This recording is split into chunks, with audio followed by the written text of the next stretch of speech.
Happy July, Jim Bishop here with your 4th of July real estate update for South Orange County. Let's see what's going on here in our local real estate market.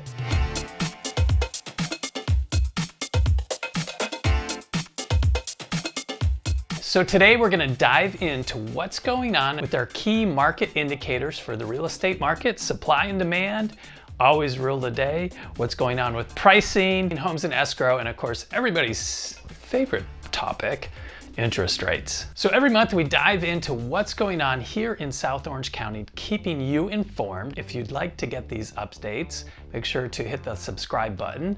Let's dive in. So if you look on the screen, you'll see inventory trends for 2019, last year, and then this year. You can see we had over 3,000 homes for sale in 2019 here in July. Last year, that number was down significantly with record lows, and then this year we're even lower with almost half of what we had last year. Only 751 homes for sale on the market in 12 South Orange County cities. Next, you'll see the number of homes in escrow up on the screen. You also see a downward trend, but the trend hasn't been as fast as inventory. So buyers, despite the higher interest rates, are still in the market and trying to buy homes. There just aren't a lot of them to choose from. So while you see inventory is down 75% from 2019, the number of homes in escrow is down 46%. Again, not quite as big a drop. And because supply has dropped more than demand, that's what's had an upward pressure on pricing. So if we look at the number of listings that have come on the market, the blue line is back in 2019. You can see there's definitely more homes that are coming on each and every month compared to the other years, with that peak being in May and then tapering off after that. In 2022, the green line, we see a similar trend, but it actually peaked in April and then tapered off. And that's when we saw interest rates go up. So that caused sellers to hold back on putting their homes on the market. And then in the red line, you can see even lower numbers every single month. We haven't hit our peak yet, as far as we can tell, unless it was June, but every month we have been seeing more and more homes on the market. It's just all those homes are getting absorbed by the buyers. And this next slide is a total year to date, the number of homes that have come on the market. So over 8,000 in 2019, about 6,500 in 2022, and just barely over 4,000 in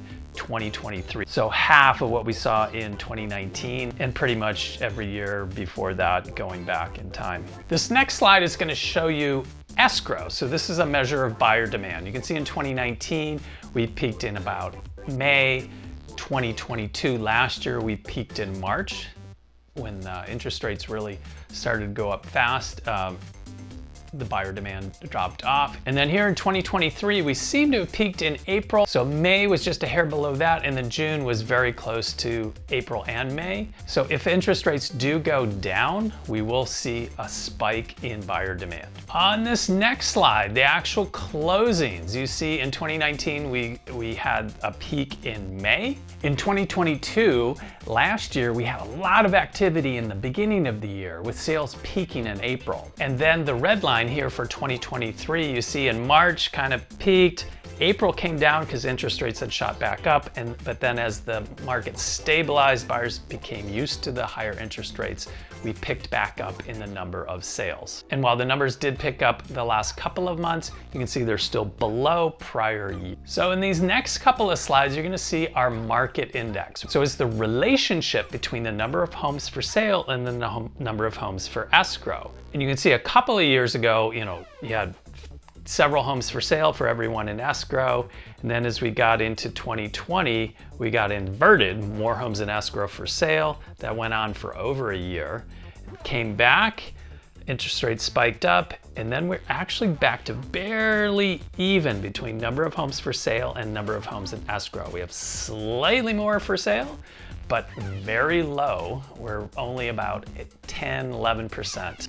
So with low supply and low demand, what has that done to pricing? Good question. Let's look at it.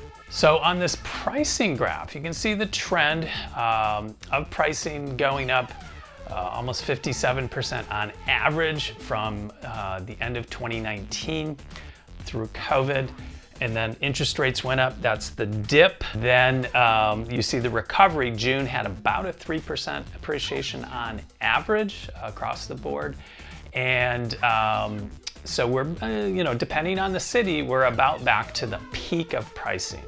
Every city's a little bit different, and some are at their peak, and some are even, and some are a little bit below. So if you have questions about your city, or maybe the city that you're looking to buy in, give us a call. We can walk you through the pricing trends for that neighborhood. If you have any questions about anything real estate related, even if you're staying put, but you want to do some remodeling, things like that, reach out to us, let us know. We're here for you for whatever your real estate needs are. And then also, would like to ask you a small favor. Click on the HomeBot link below so that you can give our equity tracker a try. We've had a number of clients who have checked it out, and they can track their equity, they can tune their value, they can adjust any mortgage payments that they've made that maybe aren't reflected in there, and get a monthly update that's chock full of useful information. So check it out. In the meantime, I'm Jim with the Bishop team, your leading realtors here in South Orange County. Have a great day.